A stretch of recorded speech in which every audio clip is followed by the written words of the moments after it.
مجھے یہاں ایک اور بڑی دلچسپ بات یاد آ رہی ہے میرے اپنے بچپن کی اور لڑکپن کی، یوتھ لائف کی ہے، میں آپ کو کوٹ کرنا چاہتا ہوں۔ جنگ میں جو اوائل زمانہ تھا میں نے گزارا، میں جنگ سے لاہور شفٹ ہوا ہوں 1978 میں، 1978 اپریل 1978 تک جنگ میں تھا، اور ایک پروفیشن کے طور پہ میں لائر تھا، میں ایک لائر تھا، پریکٹسنگ لائر تھا، ڈسٹرکٹ کورٹس جنگ میں ایک وکیل کے طور پہ پریکٹس کرتا تھا۔ پھر میں یونیورسٹی لاء کالج میں آ گیا، لاہور شفٹ ہو گیا، پروفیسر آف لاء ہونے تک پھر وہ سارا وقت وہیں گزارا۔ تو جب میں جنگ میں تھا تو، اور علوم شرعیہ، علوم دینیہ جس کا ایک نصاب ہوتا ہے، وہ میں نے 1970 میں 1970 میں ان کی تکمیل کی تھی، دورہ حدیث کی۔ وہ پورا ایک اسپیسیفک جو نصاب ہوتا ہے 8-10 سال پڑھنے کے بعد، پھر اس کے بعد تعلیم کا سلسلہ تو تدریس جاری رہا۔ تو جنگ کا وہ اوائل زمانہ جو بتا رہا ہوں تو مجھے یاد آتا ہے، اور میں بڑی دلچسپ ہے مثال۔ تو میں بچپن میں، ہم گھر سے جب نکلتے تھے کوئی بازار تھا جس میں کوئی شاپنگ کے لیے، گروسری کے لیے، کوئی چیز گھر کی لینے دینے کے لیے جاتے تھے تو کھیتیاں والا بازار کہتے تھے۔ پہلے زمانے میں کھیت ہوں گے تو کھیتیوں والا بازار ہوگا، اب وہ کھیتیوں کی زبر زیر میں بدل گئی، کھیتیاں والا بازار۔ وہاں ایک دکان مجھے یاد پڑتی ہے، وہاں 4-5 بڑے بڑے بوڑھے آدمی اکٹھے بیٹھے ہوتے تھے۔ تو کبھی میں چھوٹی عمر میں ویسے کھڑا ہو جاتا تھا، 5 آدمی بیٹھتے تھے، ان میں سے بعضوں کے نام اب تک مجھے یاد ہے، وہ تو پرانی بات ہے، وفات پا گئے سارے، اللہ تعالیٰ ان کی بخشش فرمائے۔ اور ان میں سے کوئی ایک بھی زیادہ پڑھا لکھا نہیں تھا، میٹرک پاس بھی نہیں تھے ان میں سے کوئی صاحب، یعنی 10 سال کی سکولنگ بھی نہیں تھی۔ کوئی پرائمری پڑھا ہوا تھا، 5 کلاسز تک سکولنگ کی، کوئی 4 سال تک سکولنگ کی، ان میں سے کوئی 6-7 سالوں تک کی ہوگی، ایز سچ میٹرک بھی نہیں کیا ہوا تھا کسی نے۔ پرانے وقت کے لوگ تھے، محنت مزدوری کرنے والے، اب چونکہ بوڑھے ہو گئے تھے تو ریٹائرڈ لائف گزارتے تھے۔ ان میں ایک بھائی پروفیشن لوہار رہا تھا پہلے، یہ بلیک سمتھ کہتے ہیں ہم، لوہے کا کام کرتا۔ ایک میوزیشین تھا، باجا بجاتا تھا، وہ بھی اپنے فارغ وقت میں ہارمونیم اور پیانو بجاتا رہتا تھا ضعیف عمری میں۔ تو اسی طرح کوئی ایک جلاحہ تھا، کپڑے کا پرانے کھڈیاں ہوتی تھی اس کا کام کرتے تھے۔ بائی پروفیشن جب وہ پہلے کرتے تھے تو بعد ازاں بوڑھے ہو گئے تو بیٹھتے تھے، اور وہ جب بیٹھتے تھے تو وہ 5 کے 5 ان میں سے ایک ارسطو ہوتا تھا، ایک افلاطون اور ایک سقراط، ایک بقراط۔ وہ خدا کے وجود کا انکار کرتے تھے، مذہب کے وجود کا انکار کرتے تھے، دلائل دیتے تھے، عقلی اور فلسفے کی باتیں کرتے تھے۔ پڑھا ایک دن بھی نہیں ہے، نہ فلسفہ پڑھا، نہ سائنس پڑھی، نہ مذہب پڑھا، نہ دین پڑھا، نہ دنیا پڑھی۔ تو میں کھڑے ہوتا سنتا تھا،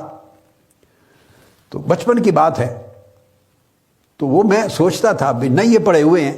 نہ کسی اسکول گئے، نہ کسی مدرسہ گئے، نہ کوئی ریلیجس سائنسز پڑھی ہیں، نہ کوئی ورلڈلی کوئی میٹیریل سائنسز پڑھی ہیں، کوئی علم نہیں سرے سے، اور یہ ان کے پروفیشن اپنی جوانی میں رہے، اب ریٹائرڈ لائف ہیں، بوڑھے ہیں، ان پڑھ ہیں، اب ضعیف عمر کے ہیں، اور بیٹھ کے فلسفے اور وجود خدا کو رد کرنا اور مذہب کو رد کرنا اور بڑی بڑی اونچے آسمانوں کی باتیں کرتے تھے۔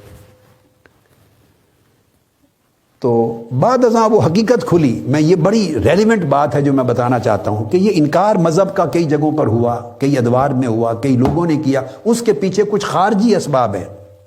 عقلی اسباب نہیں تھے، فلسفیانہ اسباب نہیں تھے، سائنسی اسباب نہیں تھے، علمی اسباب نہیں تھے، خارجی عوامل تھے، معاشرتی، سماجی، مذہبی، خارجی۔ تو بعد ازاں میری لائف کا ایک زمانہ آیا کہ میں نے دروس قرآن شروع کیے جنگ میں، اور حلقات علم شروع کیے جنگ میں، یہ 70s کی زمانے میں، اور خطبات سیرت شروع کیے، تو علمی حلقات میں نے قائم کرنے شروع کیے، تو میرے حلقات میں وہ آتے تھے ضعیف العمر ہونے کے باوجود، تو جو انٹرپریٹیشن دین کی، مذہب کی میں دیتا تھا وہ اس کو مانتے تھے، اور عمر پر مذہب کا انکار کرتے رہے، میں خود سنتا رہا۔ اب جب میں قریب ہوا اور وہ مجھے ماننے لگے، میری بات سننے لگے، دین کی میری تعبیر کو قبول کرنے لگے، مذہب کی میری تشریح کو قبول کرتے تھے، کوٹ کرتے تھے، جب میری لائف ذرا اس سٹیج پہ آئی تو پھر میں نے کمپیئر کیا کہ یہ تو انکار کرتے تھے مذہب کا اور برا بھلا کہتے تھے مذہب کو، بیٹھ کے ہر وقت دین کو، مذہب کو برا بھلا کہتے تھے، اب یہ مانتے ہیں، میری بات سنتے ہیں، میں مذہبی کی بات کرتا ہوں، دین کی بات کرتا ہوں، تو جب میں نے انالیسس کیا تو سمجھ آیا کہ وہ ان کی ساری رائے جو بھی تھی اس کے پیچھے کوئی نہ مذہب تھا، نہ فلسفہ تھا، نہ سائنس تھی، نہ علم تھا، نہ فکر تھا۔ وہ اپنے اپنے محلے کے مولویوں سے ان کی لڑائی ہوئی تھی مختلف وقتوں میں۔ کسی کس مولوی صاحب سے لڑائی ہوگی، کسی اس کو برا واسطہ پڑ گیا، ایک کا گھر ایک محلے کی مسجد کے قریب ہے، دوسرے کا دوسری محلے کی مسجد کے قریب ہے، اور مقامی مولوی صاحب اور ان کی انٹھن ہو گئی، بنی نہیں، ان کی باتوں سے جھگڑا ہو گیا، اور پھر وہ لڑائی مولوی صاحب سے ہوئی تو مولوی چونکہ دین اور مذہب کی بات کرتا ہے تو انکار مذہب کا کر دیا۔ لڑائی امام صاحب سے ہوئی، لڑائی عالم سے ہوئی، اور چونکہ وہ سارا دن خطاب مذہب کا کرتا ہے لہذا جو کہتا ہے اس کا بھی انکار کر دی۔ تو ایسا بھی رہا ہے، بعض سائنسدانوں نے انکار کیے ہیں، اس وقت کے چرچ کے رویے کے خلاف ایک ایسا ریئیکشن آیا، احتجاج آیا ہے، رد عمل پیدا ہوا ہے۔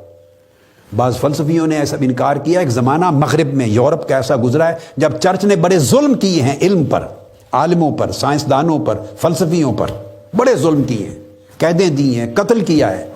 جب اس وقت کیتھولک اتھارٹی تھی بڑی زوروں پر، مسیحیت کی طاقت تھی، راج کرتے تھے،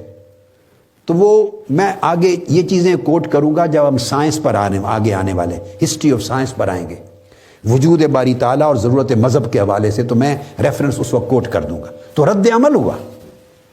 اور رد عمل ہوا تو جس کے خلاف ہو گئے، تو چونکہ وہ مذہب کے قائل ہیں، مذہب کا پرچار کرنے والے ہیں، تو خواہ ان کی بیان کردہ مذہبی حقیقتوں سے اختلاف ہوا تب چڑھ گئے، خواہ ان کے رویوں سے اختلاف ہوا تب چڑھ گئے، خواہ ان کے وضاقتہ سے اختلاف ہوا تب چڑھ گئے۔ تو کسی کو کسی سے چڑ ہوتی ہے، ہم نے اپنی زندگی میں پاکستان میں بھی دیکھا، کسی کو کسی کے ساتھ چڑ ہے، لہٰذا جو وہ کچھ کہتا ہے پھر اس کے کہے سے بھی اختلاف کرتے ہیں اور جھگڑا کرتے ہیں۔ تو انسانی طبیعتیں ہر طرح کی رہی ہیں۔ میں نے ایسے ایک شخص دیکھے، دو بھائیوں کی لڑائی تھی، سینئر دو بھائیوں کی لڑائی تھی، ان میں سے ایک بھائی کو میں نے دیکھا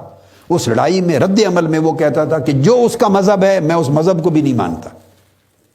جس خدا کو وہ مانتا ہے میرا بھائی معاذ اللہ استغفر اللہ پتہ نہیں کیا کیا کلمات بولتے، میں اس خدا کو ہی نہیں مانتا، پھر آگے الا بلا لفظ بولتے تھے۔ جس نبی رسول کو میرا بھائی مانتا ہے معاذ اللہ میں اس نبی اور رسول کو بھی نہیں مانتا، جس دین کو میرا بھائی مانتا ہے میں اس دین کو نہیں مانتا۔ پھر وہ اپنا نام کرتا تھا، میں پھر ہندو ہوں، میرا نام تلسی رام نارائن ہے، میں فلاں کو نبی مانتا ہوں، میں فلاں مذہب کو اعتقاد کرتا ہوں۔ بھائی کیوں کرتے ہو ایسا؟ میں نے اپنے بھائی کا الٹ کرنا، یہ میں نے اپنے کانوں سے ان کی رسائی کراتے ہوئے باتیں سنی ہوئی ہیں، اور ایکچولی وہ کرتا تھا وہ شخص اس طرح۔ اور یہ ایک نہیں ہے، اس کی مثالیں اب آپ پھیلاتے چلے جائیں تو ہڈن یا اوپن یہ ہزارہ شخصوں میں ہے۔ تو ایک چیز رد عمل ہوتا ہے طبیعت کا، اور اگر طویل عرصہ رہے وہ رویہ ظلم کا، جیسے چرچ کا میں نے کہا، کیتھولک اتھارٹی کا، مسیحیت کا، اور اہل علم پر، سائنسدانوں پر اور فلسفیوں پر، اگر 100 سال 200 سال ہی ایسے گزرے ہوں، 200-300 سال اس ظلم کے جبر کے، تو نسلیں اس کے اندر گزری ہوں، تو رد عمل بڑھتا بڑھتا ایک مستقل فکر بن جاتا ہے، اور وہ انکار کرتے ہیں ہر اس شے کا جس کا چرچ میں اقرار ہوتا تھا۔ جب رد عمل ہوتا ہے تو پھر انکار ہوتا ہے۔ تو مذہبی اسلامی تاریخ میں بھی کچھ ایسے علماء کے ساتھ ہوا ہے کہ خاص کسی وقت کے زمانے کے خاص طبقہ علماء کے ساتھ رد عمل ہوا، تو جو عقائد ان کے تھے تو اس کے خلاف لکھنا شروع کر دیا۔